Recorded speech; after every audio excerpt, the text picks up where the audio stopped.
Hello everyone, welcome to ఏకేఎస్ఐఎస్ academy daily current affairs. So ముందుగా నిన్న ఇచ్చినటువంటి క్వశ్చన్ చూద్దాము.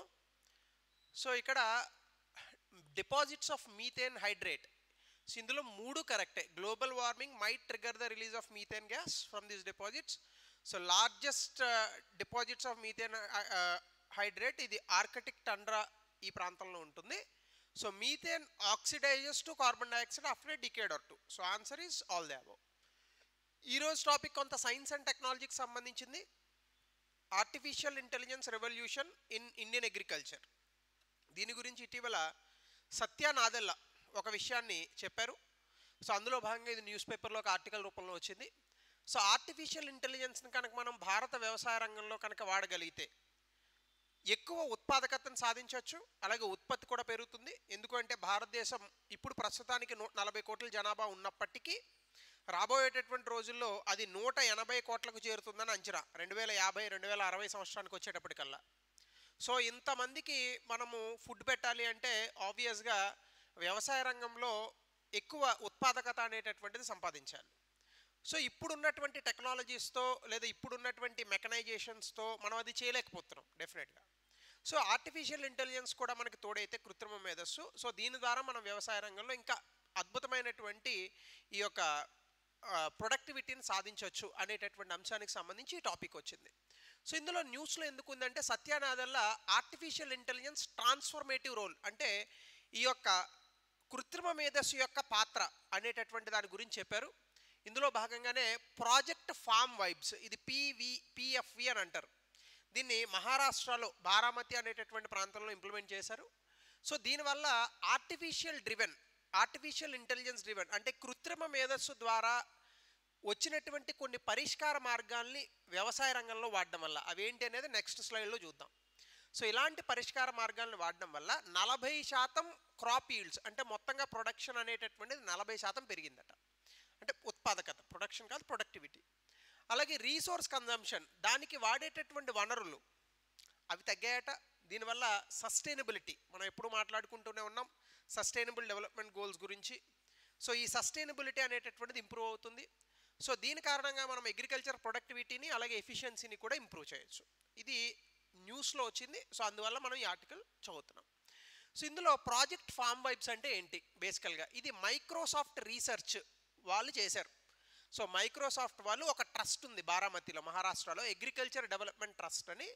ఈ అగ్రికల్చర్ డెవలప్మెంట్ ట్రస్ట్ వాళ్ళు మైక్రోసాఫ్ట్ రీసెర్చ్ వాళ్ళు కొలాబరేట్ అయ్యి ఆర్టిఫిషియల్ ఇంటెలిజెన్స్ని ఏ విధంగా మనము వ్యవసాయ రంగానికి అంటే అగ్రికల్చర్ సెక్టర్కి వాడచ్చు అనేటటువంటి దానిపైన ఒక ఓపెన్ సోర్స్డ్ ఏఐ సూట్, అంటే ఒక ఓపెన్ సోర్స్డ్ ఏఐ ప్రోగ్రామ్ అనేటటువంటి దాన్ని డెవలప్ చేశారు. అంటే ఎవరైనా దీన్ని వాడుకోవచ్చు. సో దీనివల్ల మనకి ఏమవుతుందంటే ఇప్పటి వరకు మనం వ్యవసాయ రంగంలో ఉన్నటువంటి డేటాను తీసుకొని దీన్ని ఉపయోగించి రీసెర్చర్స్, పరిశోధనలు చేసేటటువంటి వ్యక్తులు అలాగే రైతులకి కూడా ఈ ఆర్టిఫిషియల్ ఇంటెలిజెన్స్ ఈ ఓపెన్ సోర్స్ ఏఐ సూట్ ఏదైతే ఉందో వీళ్ళు డెవలప్ చేసింది అది కొన్ని రికమెండేషన్స్ చేస్తుంది. అంటే డెఫినెట్గా మనకి చూడండి, వాతావరణంలో రెయిన్ఫాల్ని బట్టి భారతదేశంలో సౌత్ వెస్ట్ మాన్సూన్ రెయిన్ఫాల్ని బట్టి వ్యవసాయ రంగంలో ఉత్పత్తి అనేటటువంటిది, ప్రొడక్షన్ అనేటటువంటిది ఎప్పుడూ డిపెండ్ అయి ఉంటుంది. సో ఇక్కడ ఎప్పుడు వాతావరణం ఎలా మారుతుంది, ఈ యొక్క సంవత్సరంలో ఎలా వర్షాలు వస్తాయి, డెఫిసిట్ రైన్ఫాల్ వస్తుందా, సర్ప్లస్ రైన్ఫాల్ వస్తుందా, ఎల్నినో ఇంపాక్ట్ ఏమన్నా ఉంటుందా, లానినో ఇంపాక్ట్ ఏమన్నా ఉంటుందా, ఇవన్నీ కూడా మనం ఆల్రెడీ గత 100 సంవత్సరాల నుంచి డేటా ఏదైతే సేకరించామో ఈ డేటాను ఆధారంగా చేసుకునే మనం ఎప్పుడూ అంచనాలు వేస్తూ ఉంటాం. కానీ ఆర్టిఫిషియల్ ఇంటెలిజెన్స్ ఈ డేటాలు ఇంకా బెటర్గా ప్రాసెస్ చేయగలుగుతుంది. సో ఈ ప్రాసెస్ని మనం వాడుకొని ఈ యొక్క అగ్రికల్చర్ రీసెర్చ్కి ఫార్మర్స్కి కూడా మోర్ రికమెండేషన్స్ చేయొచ్చు. సో అదే మనం ఇందాక చెప్పినటువంటి ఈ పిఎఫ్వి అనేటటువంటి ప్రాజెక్ట్. అయితే ఇందులో కొన్ని టెక్నాలజీస్ వాడారు.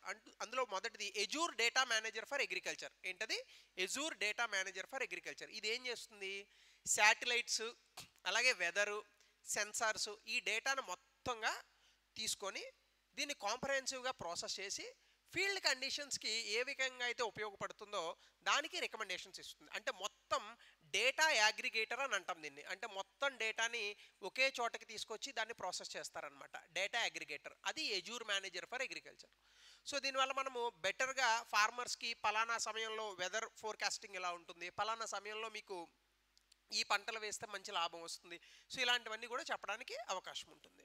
అలాగే ఫామ్ వైబ్స్ ఏఐ ఇందాక చెప్పిందే, సాయిల్ మాయిశ్చర్ని, సాయిల్లో ఉన్న టెంపరేచర్ని, హ్యూమిడిటీ, పీహెచ్ ఇవన్నీ కూడా లెక్కగట్టి ప్రెసైజ్ ఫార్మింగ్ రికమెండేషన్స్. ఎప్పుడు కూడా చూడండి మనం ఏం చేస్తామంటే సాయిల్లో కొన్ని న్యూట్రియంట్స్ ఉంటాయి, NPKS ఇవన్నీ తీసుకుంటాం, నైట్రోజన్, పొటాషియం, ఫాస్ఫరస్, సల్ఫర్.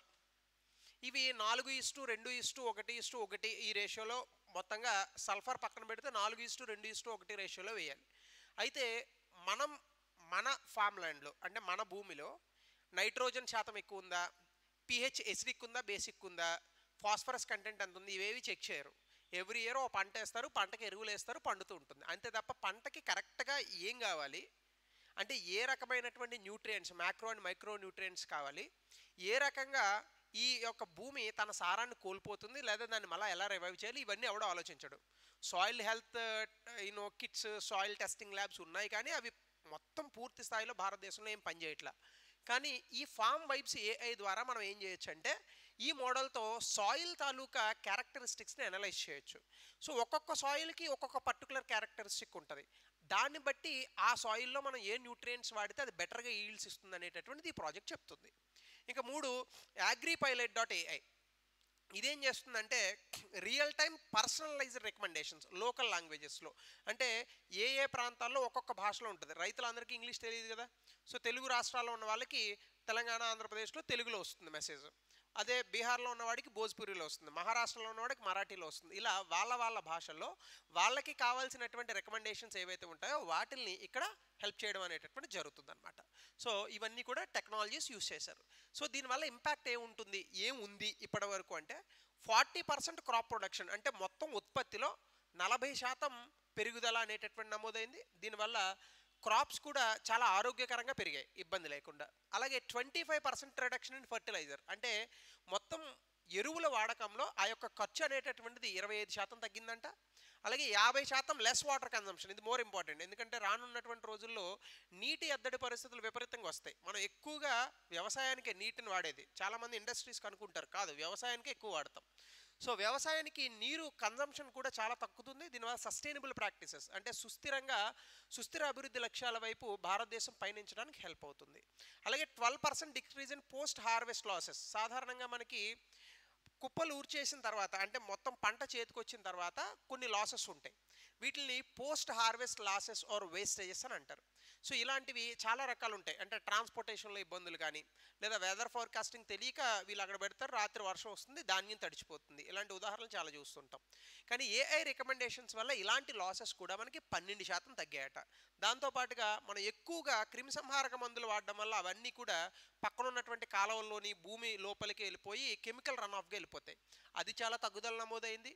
అలాగే సాయిల్ ఎరోజన్, భూమి కోతకు గురవుతుంది, అది తగ్గిందట. Green house gas emissions, global వార్మింగ్కి హెల్ప్ అయ్యేటట్టుగా అది కూడా తగ్గింది. అలాగే డిఫారెస్టేషన్, అడవులు నరికివేత, ఇవన్నీ కూడా పర్యావరణంలో మనకి చాలా బెనిఫిట్స్ ఇచ్చేటటువంటి అంశాలు. సో అంటే మనం పూర్తి స్థాయిలో ఏం చెప్పచ్చు, ఆర్టిఫిషియల్ రెవల్యూషన్ అనేటటువంటిది ఖచ్చితంగా వ్యవసాయంలో మరొక విప్లవాన్ని సాధించేటటువంటి దిశగా వెళ్తోంది, ఇది మనం గుర్తుపెట్టుకోవాల్సినటువంటి అంశం.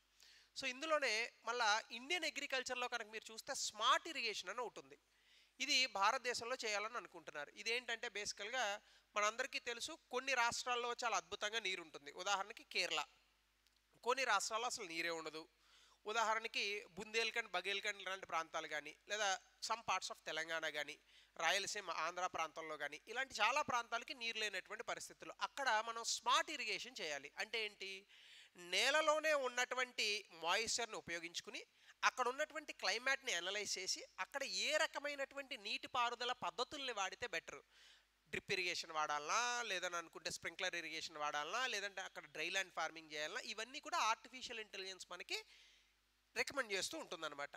మీరు ఫారిన్ కంట్రీస్ వెళ్ళారనుకోండి, సాధారణంగా అమెరికా ఇలాంటి దేశాల్లో ఈ మధ్యకాలంలో అక్కడ ప్రెసిషన్ అగ్రికల్చర్ అని ఒకటి మొదలుపెట్టారు.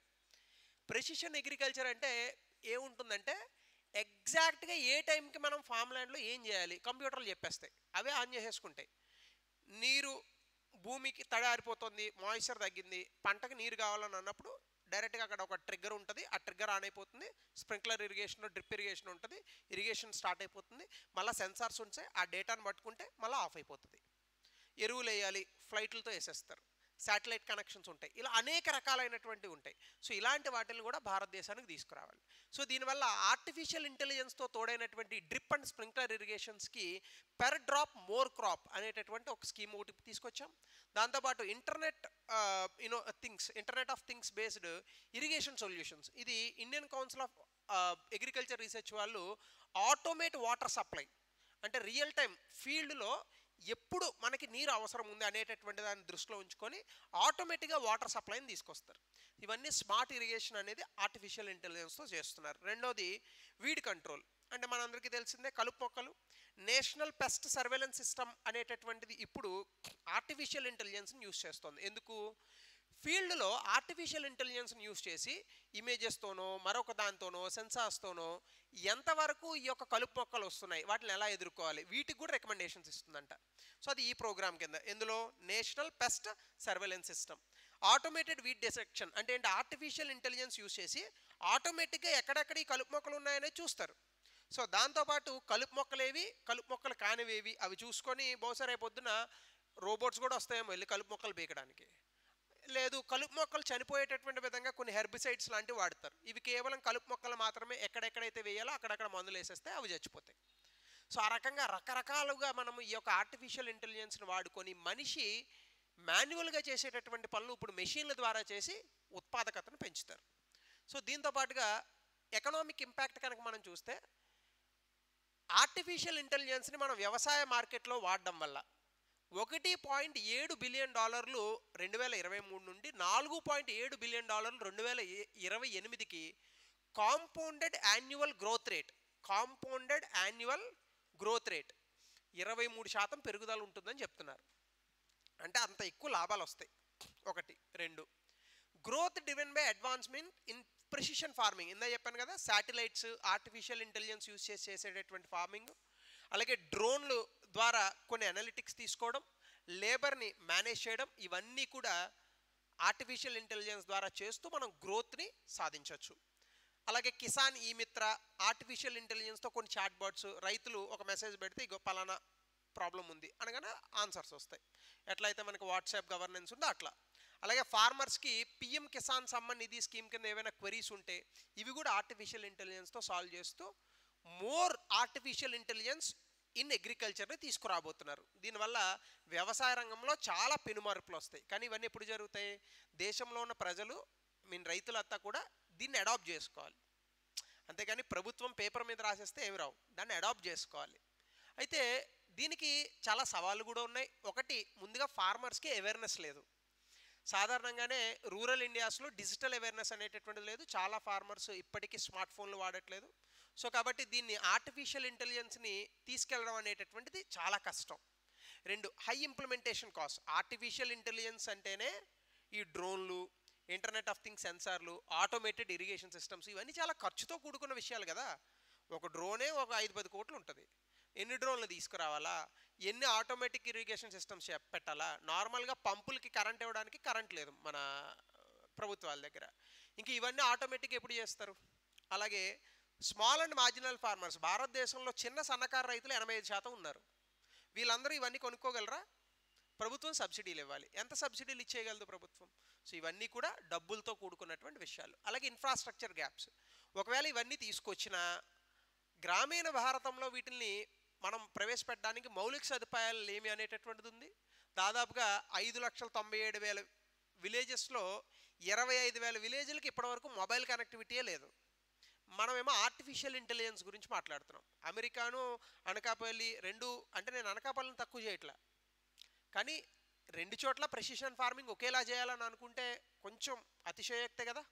సో ఇక్కడ అంతే. అలాగే డేటా అవైలబిలిటీ అండ్ క్వాలిటీ, ఇవన్నీ చేయాలంటే ఫస్ట్ ఏమి ఉండాలి? మన హిస్టారికల్గా, చారిత్రాత్మకంగా మనం వీటికి సంబంధించి తెచ్చినటువంటి డేటా ఏదైతే ఉందో అది కరెక్ట్గా ఉండాలి. అది మన దగ్గర కరెక్ట్గా ఉందని అయితే చాలామందికి నమ్మకం లేదు. దాంతోపాటుగా ఇన్కంప్లీట్ అగ్రికల్చర్ డేటా వస్తే ఆర్టిఫిషియల్ ఇంటెలిజెన్స్ మాత్రం ఏం చేస్తుంది? మీరు మంచి రోబోట్ని తీసుకొచ్చారు, దాన్ని చేయడానికి పని లేదు, ఏం చేస్తుంది? అది ఖాళీ కూర్చుంటుంది. ఇక్కడ కూడా అంతే. మీరు ఆర్టిఫిషియల్ ఇంటెలిజెన్స్ మోడల్స్ని తీసుకొస్తున్నారు, మన దగ్గర డేటా సరిగ్గా లేకపోతే ఏం చేస్తుంది అది? అలాగే లిమిటెడ్ కస్టమైజేషన్. నార్మల్గా ఆర్టిఫిషియల్ ఇంటెలిజెన్స్ అంటే ఏంటి, అందరికీ ఒకేలాగే కదా పనిచేస్తాయి. కానీ భారతదేశంలో చాలా క్లైమాటిక్ కండిషన్స్ ఉన్నాయి. జమ్మూ అండ్ కాశ్మీర్లో క్లైమేట్ ఒకలా ఉంటుంది, తెలంగాణలో ఒకలా ఉంటుంది, ఆంధ్రాలో ఒకలా ఉంటుంది, తమిళనాడులో ఒకలా ఉంటుంది. సో కస్టమైజ్డ్ చేయాలి, రీజియన్ స్పెసిఫిక్ చేయాలి, అంటే ప్రాంతానికి చాలా దగ్గరగా ఉండేటట్టుగా మనం వీటిని రూపొందించాల్సి ఉంటుంది. సో ఇవన్నీ కొంచెం కష్టంతో కూడుకున్నటువంటి విషయాలు. సో ఇది టాపిక్. దీనికి సంబంధించి వెరీ ఇంపార్టెంట్ టాపిక్. మెయిన్స్లో అయితే పక్కా అడుగుతాడు ఈ ఇయర్, అందులో ఏమాత్రం డౌట్ లేదు, యూపీఎస్సీ మెయిన్స్లో. సో దీనికి సంబంధించి ఒక ప్రశ్న, దీని ఆన్సర్ని కమెంట్ సెక్షన్లో తెలపండి. భారతదేశంలో స్వతంత్రం వచ్చిన తర్వాత వ్యవసాయంలో జరిగిన విప్లవాలు, పేదరిక నిర్మూలన, ఆహార భద్రతలో ఈ విప్లవాలు ఎలా సహాయపడ్డాయి? 200 పదాల్లో రాయండి. మీ జిల్లాలలో లేదా మీ ప్రాంతంలో ఎప్పుడైనా ఇలాంటి ఆర్టిఫిషియల్ ఇంటెలిజెన్స్ చూసారా? లేదా రాష్ట్ర ప్రభుత్వాలు, అది ఆంధ్ర కావచ్చు, తెలంగాణ కావచ్చు, ఇలాంటివి ఏమైనా ప్రవేశపెడుతున్నాయా? ఇది కూడా కమెంట్ సెక్షన్లో తెలపండి. మళ్ళీ యథావిధిగా రేపటి సెషన్లో కలుద్దాం.